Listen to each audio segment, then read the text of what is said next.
Halo teman-teman semuanya, berjumpa lagi bersama saya di channel Botani Garden. Pada spesial ini saya akan membahas tentang tips atau cara mengetahui tanah tersebut itu subur atau tidaknya dengan melihat gulma yang ada di sekitar area tersebut atau di lahan tersebut. Nah, jadi bagi teman-teman yang ingin melakukan proses budidaya tanaman, baik itu tanaman pertanian maupun tanaman perkebunan, dan ingin mengetahui apakah tanah tersebut itu subur atau tidak. Nah, teman-teman perlu perhatikan gulma-gulma berikut ini. Yang pertama itu adalah tanaman putri malu. Nah, tanaman putri malu pastinya tidak asing di antara teman-teman sudah menonton video ini karena persebarannya itu sangat banyak berada di Indonesia. Nah, tanaman putri malu sendiri adalah tanaman yang kita sentuh bagian daunnya itu akan menutup dengan sendirinya teman-teman ya. Nah, ternyata di dalam akar tanaman putri malu tersebut terdapat bakteri yang namanya Rhizobium yang mampu mengikat kandungan nitrogen yang ada di udara untuk keberlangsungan hidup tanaman putri malu tersebut. Nah, tanaman putri malu ini biasanya terdapat bentol-bentolan di bagian akarnya yang menandakan bahwa terdapat bakteri Rhizobium di dalam akar tersebut yang mengikat nitrogen dari udara, kemudian diikat dalam tanah untuk digunakan oleh tanaman putri malu tersebut untuk pertumbuhan dan keberlangsungan hidupnya.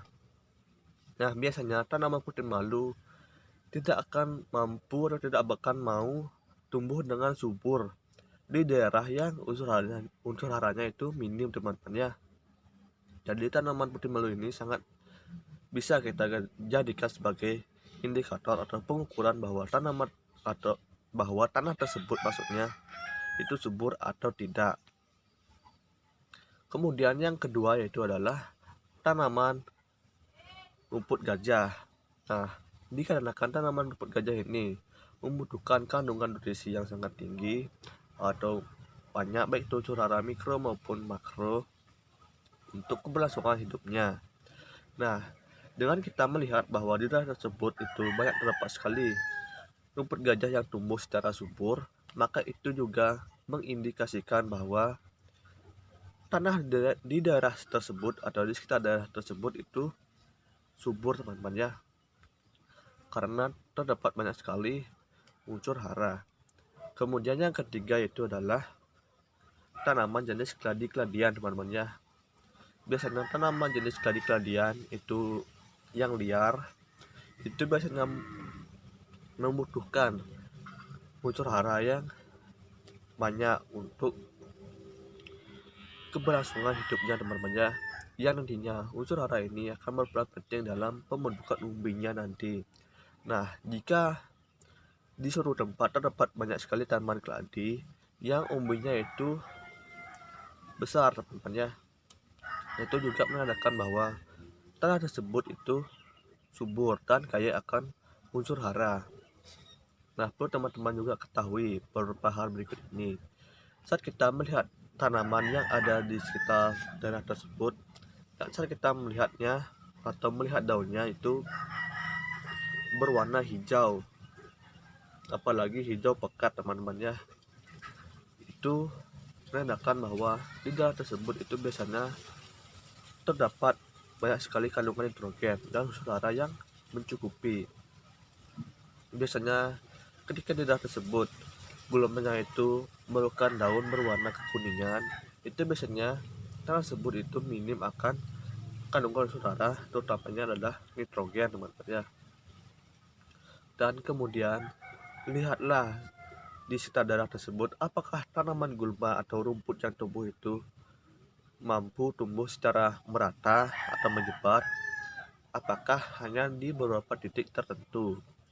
Nah, jadi saat tanaman rumput itu hanya tumbuh di beberapa titik tertentu, itu mengindikasikan bahwa kandungan unsur hara di tanah tersebut atau di daerah tersebut itu tidak merata teman-teman ya.